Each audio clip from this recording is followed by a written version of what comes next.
Laki-laki itu kalau sedang ribut dengan pasangannya, cenderung memilih bersembunyi dalam guanya.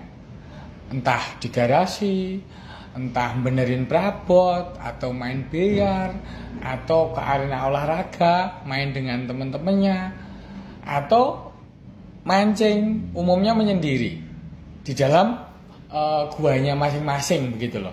Beda dengan perempuan. Jadi kalau laki-laki itu cenderung ketika ada problem cenderung dilupakan sejenak dan menunggu waktu kapan yang tepat akan menyelesaikan masalahnya nanti.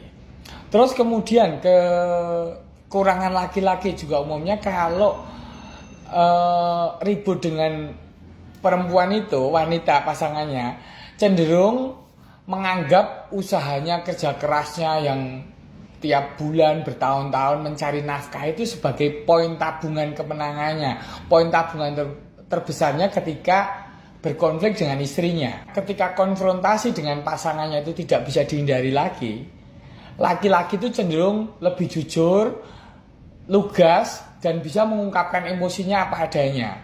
Ya, repotnya kalau marah begitu. Beda dengan perempuan. Ketika sedang ada konflik, perempuan cenderung bercerita secara emosional ke temannya yang sesama perempuan.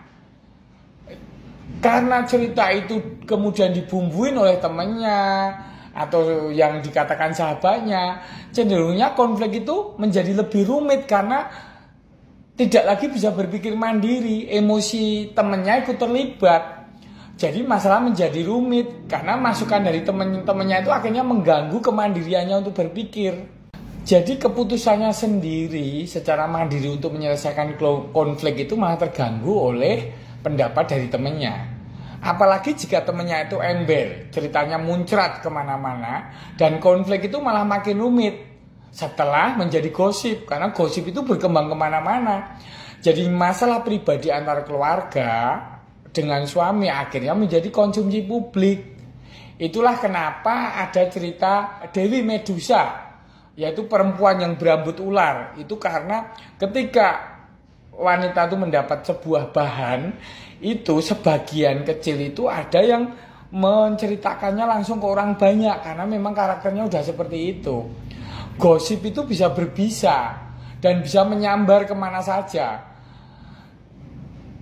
Makanya itu kenapa kok begitu banyak ketika ada konflik dengan pasangan itu, contohnya para selebriti itu kenapa kok sampai terjadi permasalahan makin meruncing dan terjadilah perceraian. Karena masalah pribadi akhirnya menjadi konsumsi publik dan pendapat ribuan jutaan netizen ikut mempengaruhinya. Dan agak kurang baiknya bagi perempuan, poin terbesar tabungan dirinya ketika daya tawarnya ketika sedang berkonflik dengan lelaki umumnya itu malah pada penampilan. Bahkan rasa rendah dirinya pun juga karena penampilan. Sedangkan laki-laki pada kerja kerasnya yang mencukupi kebutuhan nafkah. Nah, pada titiknya ketika perempuan itu konfrontasinya tidak bisa dihindari, kalau perempuan cenderung memilih saling sindir, menyindir suaminya, menyindir laki-laki pasangannya. Tetapi kalau laki-laki kan lebih cenderung lugas, mengungkapkan emosinya dan keinginannya.